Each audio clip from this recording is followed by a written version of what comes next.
네, 이슈 플로우 살펴보겠습니다. 함께 하실 분 토마토 투자클럽의 김진환 전문가 그리고 퍼스트 프라임 리서치의 손여로 팀장 모셨습니다. 안녕하세요.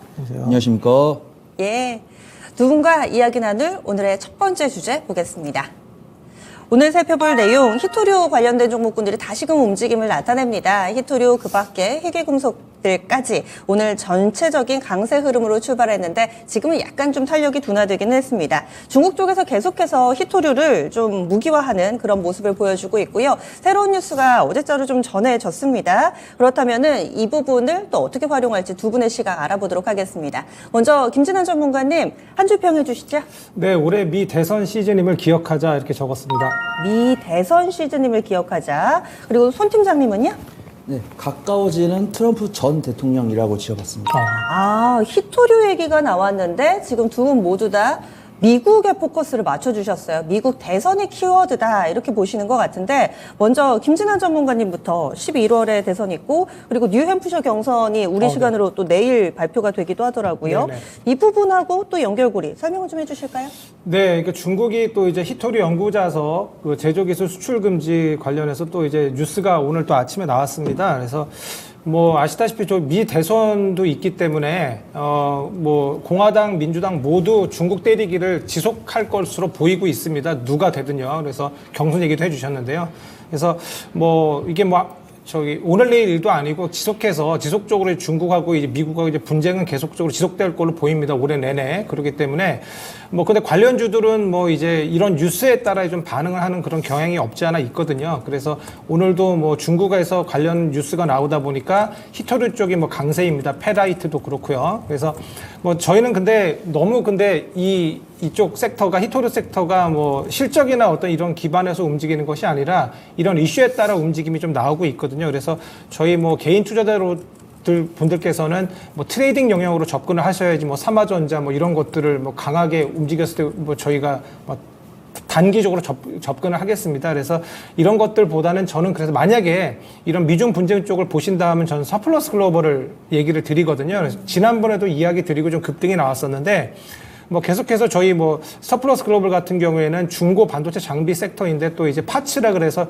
부품 쪽도 이제 뭐 진출하는 그런 모습이고 실적적으로도 괜찮습니다. 그래서 만약에 보신다면 서플러스 글로벌 같은 경우에 좀 내려오면 또 보시고 또 이런 여러 가지 뉴스들이 또 이제 거의 뭐 2, 3주에 한 번씩은 나오는 것 같거든요. 그래서 지금 또 이제 중국에서 이제 히토류 금지 쪽 관련한 뉴스가 또 이제 나오다 보니까 또 이제 미국에서는 또 이제 반도체 수출 제재라든가 뭐 이런 부분이 또 나올 수 있겠습니다. 그래서 서로 이렇게 뭐 때리고 맞고 이렇게 하다 보니까 뭐 관련주들은 그런 뉴스의 흐름에 따라 움직이니까 만약에 보신다면 히토류 sektor보다는 지금 많이 좀 올랐으니까요. 그래서 서플러스 글로벌 정도 보는 것이 어떨까 합니다.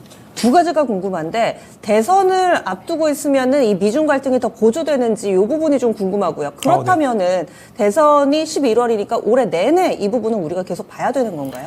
네, 뭐 바이든 쪽, 민주당 쪽이 되든 아니면 트럼프 쪽이 되든 결론적으로 계속해서 분쟁은 있을 겁니다. 그리고 지금 미국 같은 경우에 기술적으로 중국이 너무 많이 좀 올라오다 보니까 좀 견제해야 되는 부분들이 있는데 그래서 첨단 산업, 특히 반도체 섹터를 가지고 조금 많이 좀 치는 그런 모습이고 중국 같은 경우에는 뭐 히토류 같은 경우에 70%의 어떤 세계 생산량을 차지하고 있습니다. 그래서 그런 부분도 있고 또 이제 이쪽 중국 쪽이 또 이제 히토류 쪽, 특히 뭐 네오디움 쪽에서는 특히 뭐 일본을 추월해 세계 최대 생산 수출국입니다. 그래서 미국이 이제 중국이 히토류 기술을 따라잡으려면 10년이 걸린다는 그런 이야기도 있거든요. 그렇기 때문에 뭐 뉴스가 계속 나올 것 같습니다. 올해 내내. 그러니까 그래서 지속적으로 관심은 둬야 되지 않나 싶습니다. 네, 일단은 지금 히토류 관련된 종목군들이 움직였기 때문에 이쪽보다는 반도체 쪽에 서플러스 글로벌 이 종목을 더 좋게 보시기는 합니다. 그리고 또 미중 갈등이라는 키워드는 계속 기억하자. 그리고 손 팀장님은 트럼프라는 키워드를 또 아는 한 줄 평을 해주셨어요.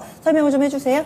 네, 어떻게 보면 이제 전문가님과 좀 결이 좀 비슷하다라고 볼 수가 있고요. 이 히토류, 희귀 원석 이런 섹터가 오늘 처음 움직인 게 아닙니다. 과거로 거슬러 올라가면은 2018년부터 움직였어요. 2018년에 대통령 누가 되었었죠? 트럼프 대통령이 되었었습니다.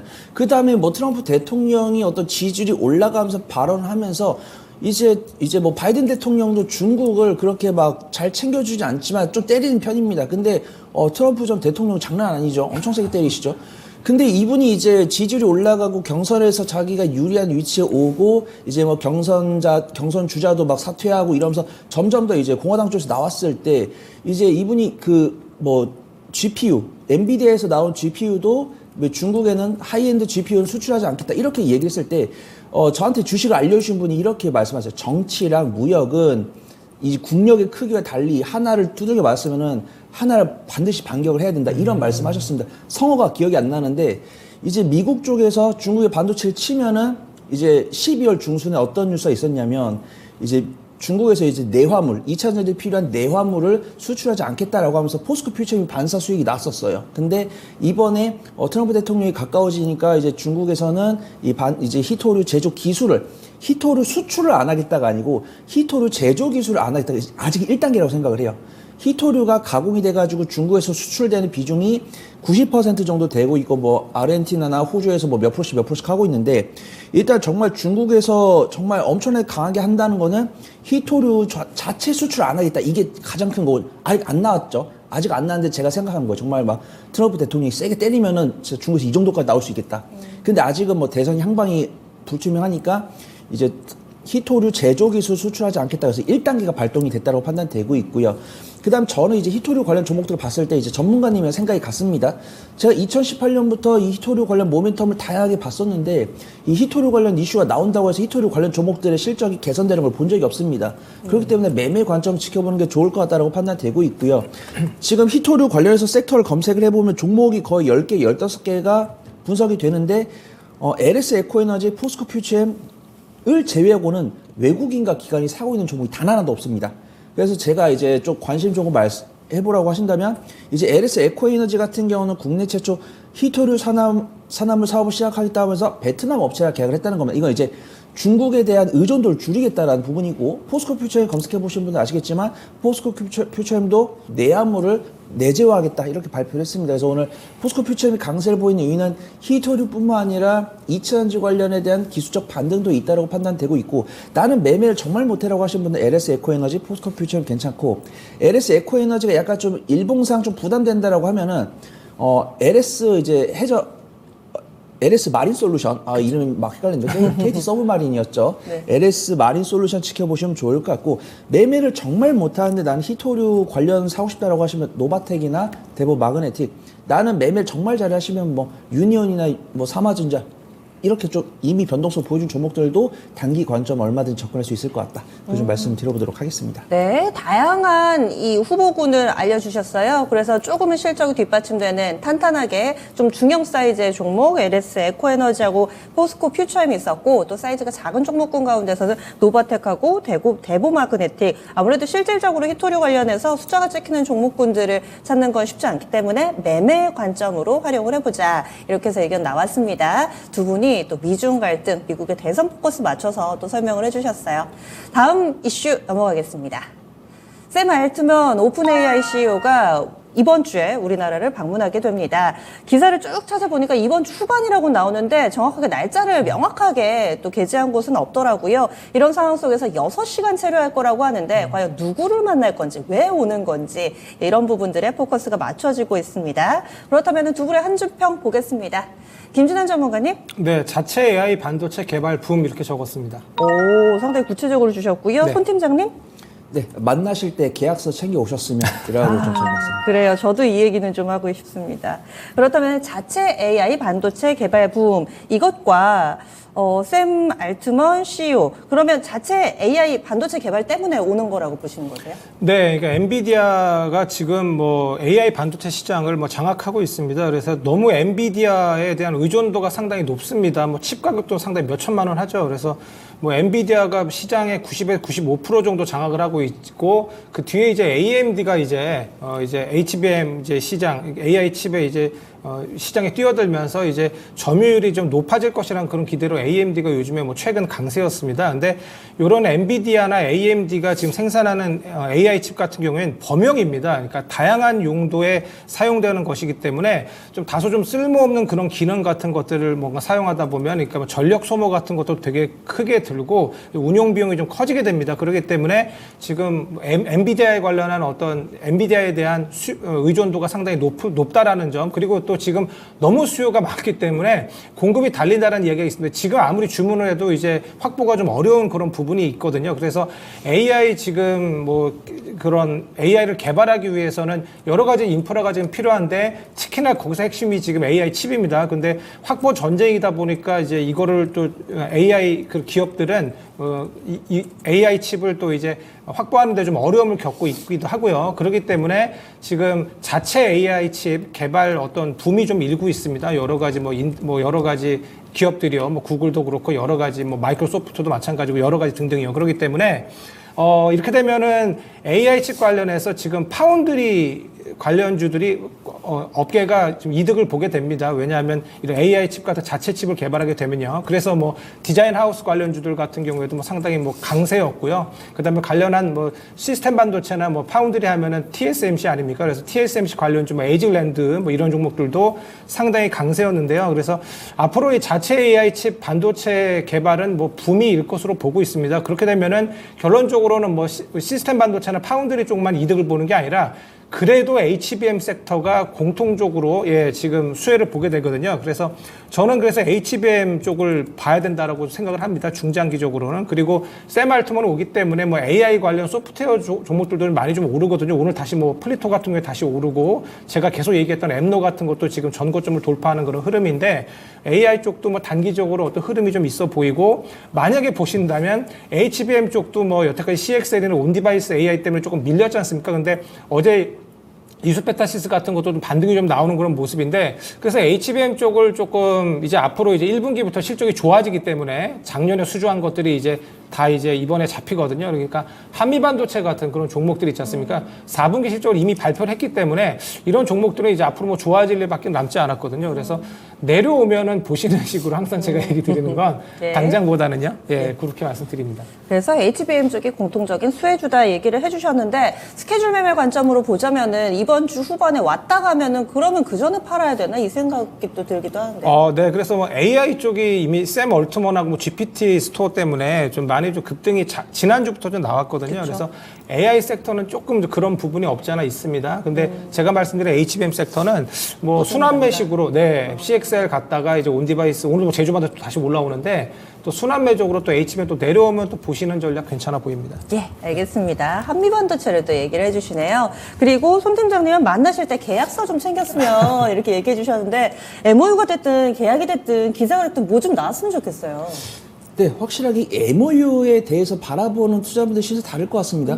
MOU가 무슨 가치가 있냐라고 하시는 분 계시고 MOU는 상당한 의미가 있다라고 해석할 수도 있는데 저는 이게 이 주가, 이 섹터에 있는 주가들 위치에 따라서 좀 투자분들의 뷰가 좀 다르다라고 판단되고 있고 오늘은 이제 어제랑 조금 다르죠. 오늘 2차전지가 기술적 반등이 나오고 있고 오늘 반도체 약세를 보이고 있는데 저는 키 맞추기다라고 보는 게 맞을 것 같습니다. 오늘 반도체가 왜 약세를 보이냐? 악재가 단 하나도 없는데 그다음에 뉴욕 시장 같은 경우는 강보합권 이상에서 마감했고 기술주들은 강세를 보여주고 있는데 왜 오늘 반도체가 약한 건지 아무도 그 이유를 모릅니다. 저도 잘 모르겠습니다. 근데 대라고 한다면 많이 올랐으니까 혹은 이제 홍해 리스크가 계속 되고 있으니까 근데 뭐 미국이 홍해랑 자유롭지 못한 이유는 뭐 거리가 멀어서 이런 말도 안 되고요. 어떻게 보면 지정학적 리스크가 이제 이 근접해 있는 아시아 국가들한테 영향을 주다 보니까 홍콩이나 우리나라에서 빠져나온 자금이 뭐 뉴욕 시장 갈 수 있다. 이런 좀 고리타분한 둥글둥글한 이야기를 할 수 있지만 일단 우리나라 시장으로 온다라고 하면은 반도체 관련 종목들이 정말 많이 올랐습니다. 그래서 어제도 52주 신고가를 돌파하면서도 반도체에 대해서 저는 콜을 외쳤던 이유는 외국인과 기관이 사고 있으니까. 근데 그 사이에 뉴욕 시장 강보합권 마감했고 국내 시장의 반도체 기업들은 너무나도 어떤 부정적인 뉴스가 없는데 정말 약속이라 한 듯이 반도체 관련 종목들은 외국인들의 단기적 차익실로 나오고 있습니다. 그렇다고 한다면 이제 저는 이제 뉴스를 찾아봤는데 샘 올트먼이 우리나라에 언제 올지도 모르고 제일 실망한 거는 6시간밖에 안 있다는 거. 하루라도 자고 가시지. 아니면 뭐 식사라도 하시든 어디 뭐 신라 호텔 가셔가지고 식사라도 하시면 우리 기업들, 우리 나라들한테 정말 좋은 이미지가 될 텐데 그게 저는 실망스럽고 외국인은 이제 그런 구실을 좀 매도를 하고 있는 게 아닌가 그렇게 판단되고 있고 저도 이제 전문가님 말씀대로 뭐 계약이 나왔으면 좋겠지만 이건 제 희망 사항이고 계약이 안 나온다고 하더라도 뭐 애플이나 삼성전자, SK하이닉스, 엔비디아 같은 전방 기업들의 실적이 견고하게 나오기 때문에 반도체는 꺾이지 않을 것이라고 판단됩니다. 하지만 이 주가라는 것이 천년만년 상승할 수 없기 때문에 어제 외국인과 기관이 강한 순매수로 정말 반도체 관련 종목도 10에서 15% 올랐잖아요. 그러면 정말 아무런 뉴스가 없어도 단기적인 차익실이 나올 수 있는 것이다라고 판단하고 있고, 그래도 점심시간을 기준으로 반도체 관련 종목들 밑골이 달리면서 낙폭 줄이는 모습 보여주고 있으니까 투자 유효하다고 판단되고 있고요. 그나마 긍정적인 거는 AI 소프트웨어 관련 종목들이 좋은 모습 보여주고 있습니다. 오늘도 수급이 좋은 것으로 판단되고 있어요. 그래서 어떤 AI 소프트웨어랑 반도체를 약 1년의 차트를 보면은 둘 다 높습니다. 근데 한 3개월치를 보면은 상대적으로 AI 소프트웨어가 기술적 위치가 괜찮다고 판단해요. 그래서 나는 매매를 정말 잘해. 그 다음에 반도체로 좀 수익을 갖고 싶어 라고 하신 분들은 반도체 이제 하드웨어 기업들, 그 다음에 나는 조금 안전한 종목을 좀 안전하다라고 좀 말씀드리기 좀 어렵죠. 실적이 안 나오고 있으니까. 근데 상대적으로 안전한 섹터 원한다고 한다면 뭐 AI 소프트웨어 쪽 괜찮을 것 같다. 좀 말씀을 드려보도록 하겠습니다. 네, 어제 연장선 상일 수도 있습니다. 이 AI라는 키워드 하에 하드웨어 쪽, 소프트웨어 쪽 나란히 또 오름세를 나타내고 있는데요. 계속해서 모멘텀으로 활용해 봄직하지만 이번에 샘 올트먼 CEO의 방안에 대해서 지나치게 기대는 좀 금물이다라는 내용을 함께 좀 담아서 이야기를 해주셨어요. 굉장히 좀 짧게 체류하기 때문에 여기서 과연 무엇을 우리에게 보여줄 수 있을 것인가에 대한 또 의구심도 함께 있습니다. 다음 이슈 넘어가겠습니다.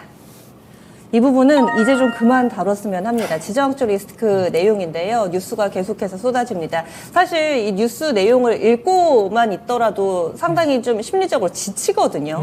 그리고 영상은 이제는 볼 수도 없고 너무 힘듭니다. 그런데 거기에서 실제로 전쟁을 치르시는 분들은 어떨까 이런 마음이 좀 들고, 예전에는 우크라이나하고 러시아 전쟁도 사실 짧게 끝날 것 같았는데 이제 벌써 2년이 넘었잖아요. 이렇게 전쟁에 좀 익숙해지는 요즘의 세태가 상당히 좀 개탄스럽긴 합니다. 현재 진행되고 있는 상황, 과연 투자자는 이 부분을 마냥 개탄스러워할 수만은 없습니다. 투자 아이디어로 연결해 보겠습니다. 그러면 김진환 전문가님 한 줄 평해 주세요. 네, 하루아침에 끝날 이슈는 아니다 이렇게 말씀드립니다. 네, 그리고 손 팀장님. 울고 싶은데 뺨을 때려주네라고 좀 말씀드려보도록 하겠습니다. 네. 사실 오늘 내일 끝나도 이미 장기화로 접어든 상황이기 때문에, 그런데 여기에서 또 하루아침에 끝날 이슈는 아니다. 더 길어질 거다. 뭐 이렇게 보시는 거죠. 네, 뭐 지금 보니까 뭐 앞서 후티 반군이 아덴만에서도 미군 화물선을 또 공격을 했습니다. 미사일로. 거기에 대해서 이제 대응을 좀 이제 했습니다. 미국 같은 경우에 이제 미국 영국 연합군이 또 이제 예멘 후티 반군에 대해 이제 추가 공습에 나섰는데, 근데 악재는 아시다시피 계속해서 나오다 보면은 소멸은 되긴 됩니다. 그래서 저는 뭐 이제는 흥하해온이나 뭐 저희 뭐 흥구석유 같은 그런 종목도 있지 않습니까? 중동 불안 아니면 이런 항로 불안에 있어서 관련주들이 좀 강한 그런 모습이 보여지 않습니까? 근데 이런 종목도 무슨 뭐 해칭적으로 접근하기 좋긴 좋은데 악재는 저는 소멸되고 있다고 보고 있습니다. 지금 뭐 러시아 우크라이나 전쟁에 대해서 저희 뭐 관심을 가지신 분들 많이 좀 없지 않습니까? 네. 예, 가끔 어떤 뉴스가 나오면 아직까지 전쟁 중이다 이런 자각은 있지만요.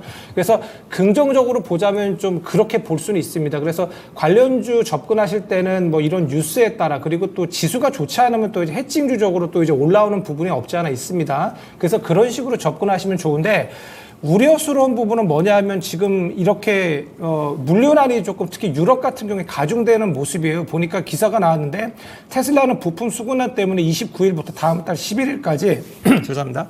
독일 베를린 공장의 가동을 중단한다는 그런 뉴스도 있고, 볼보도 마찬가지로 뭐 사흘간 벨기에 공장의 가동을 멈췄다고 합니다. 그래서 물류난이 조금 이제 실생활로 좀 들어오는 모습이, 특히 자동차 쪽이 좀 타격을 좀 입는 모습입니다.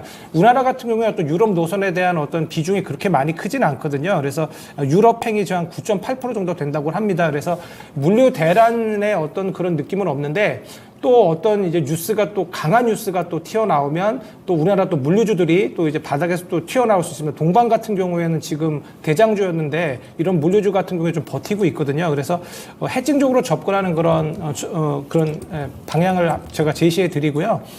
그리고 지금 중요한 것은 이란이 지금 헤즈볼라를 통해서, 그다음 후티 반군을 통해서 대리전을 취하고 있다는 부분입니다. 미국하고. 그래서 이런 미국하고 적대를 직접적으로 하기보다는 간접전을 지금 치르고 있는데, 근데 이런 것들이 정치적인 어떤 상황도 맞물려 있다 보니까 이게 당장 해결될 일이 좀 해결될 수가 없다라고 보거든요. 그래서 그러한 점이 우려스럽긴 하나, 뭐 저희 뭐 증시 같은 경우에 아시다시피 이런 악재는 항상 달고 이렇게 올라가고 합니다. 그래서 저는 이쪽 혹시나 해운이나 이런 해진 같은 것 종목들을 보신다면 그냥 단순히 어떤 소액적으로 좀 내려왔을 때 접근해서 어떤 움직임이 좋지 않은 그런 증시상이 나쁘거나 아니면 악재 뉴스가 터지면 뭐 반등식 매도하는 그런 전략을 제가 이야기 드리고요. 그래서 이런 종목들은 특히나 조금 테크니컬한 그런 부분이 좀 필요하다고 생각합니다. 그래서 제가 말씀드린 그런 종목들을 해칭적으로 접근하시면 어떨까 합니다.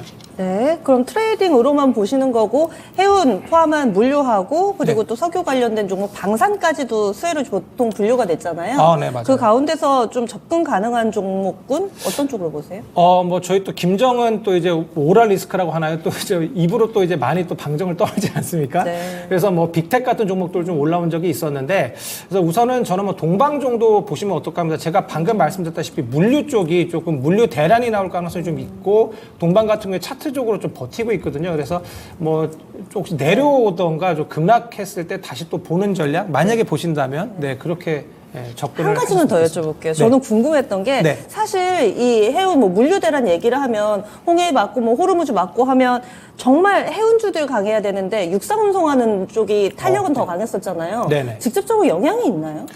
뭐 크게 저는 없을 거라고 봅니다. 보통 저희가 지금 특히 원유 같은 것도 수입 같은 것들을 중동에서 좀 많이 하고 있거든요. 그래서 저희가 그러니까 항로 부분에서 뭔가 막히다 보면 결론적으로 타격 받는 부분은 그래서 석유나 원유입니다. 그래서 정부에서도 여러 가지 뭐 이렇게 대책 회의 같은 것들 했던 그런 모습인데, 근데 뭐 WTI 같은 경우에는 좀 선물이 좀 많이 좀 비중이 차지하는 부분이 크다 보니까 선물 투기 세력들이 그게 크게 이렇게 상승에 베팅하는 모습은 아닌 것 같거든요. 그래서 뭐 여기에 또 이제 또 해운 쪽이 또 너무 또 이제 운임이 또 올라가다 보니까 항공운임도 좀 올라가는 그런 모습인데 네. 뭐 저희 주식 투자에서 접근하기에는 뭐 동방 정도 어떨까 네, 그런 생각이거든요. 네. 예, 알겠습니다. 그리고 손 팀장님 울고 싶은데 뺨을 때려주네. 어떤 내용을 함축하고 있는 건가요?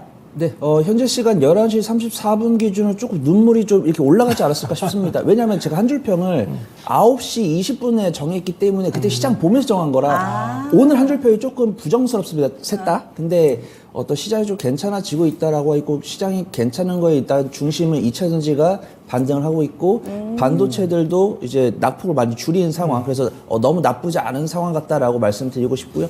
울고 싶은 건 저였죠. 9시 20분에 저였습니다.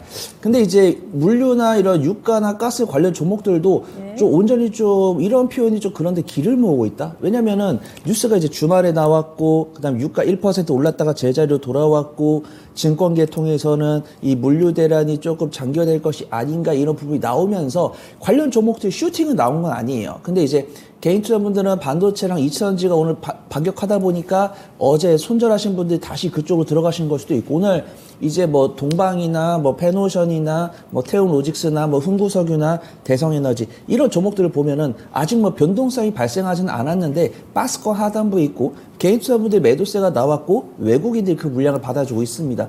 물론 이 전문가 입장에서 이런 악재성 뉴스가 더 나올 것이다, 더 치고받고 싸울 것이다 이런 발언은 드리면 안 될 것 같고요. 일단 기술적 위치 괜찮고 수급 괜찮으니까 매수는 하되 소액으로만 접근하시고 만약에 우리가 예상했던 추가 뉴스가 나오면 그때 수익 청산하고 뉴스가 안 나오면 그냥 손절하면 되고 그 손절 물량 반도체랑 2차 전지로 얼마든지 메꿀 수 있다. 그거 좀 말씀을 드리고요. 저도 관심 종목으로는 좀 태운로직스 보도록 하겠습니다. 해상 물류 쪽 사업이랑 국내 육상 운송 쪽 여기를 하고 있고 약간 기술적 위치 다소 아쉽지만 오늘 외국인 순매수 들어옵니다. 그다음 실적이 가장 좋습니다. 업종 대비 저평가를 또 갖고 있기 때문에 제일 안전한 물류 쪽에서는 제일 안전한 종목이다. 그 좀 소개를 드리도록 하겠습니다. 네, 그래서 두 분 나란히 의견은 비슷하게 나왔습니다. 짧게만 좀 활용을 해보자. 그리고 또 눈에 띄는 부분이 뭐 해운주나 이런 거 주실 줄 알았는데 두 분 모두 다 국내 육상운송에 조금 더 메리트를 가지고 있는 종목 동방, 태웅, 로직스 이렇게 해서 또 관심주까지 지목을 해주셨어요. 이슈 플로우 여기서 마무리 짓겠습니다. 두 분 오늘 말씀 고맙습니다. 감사합니다. 감사합니다.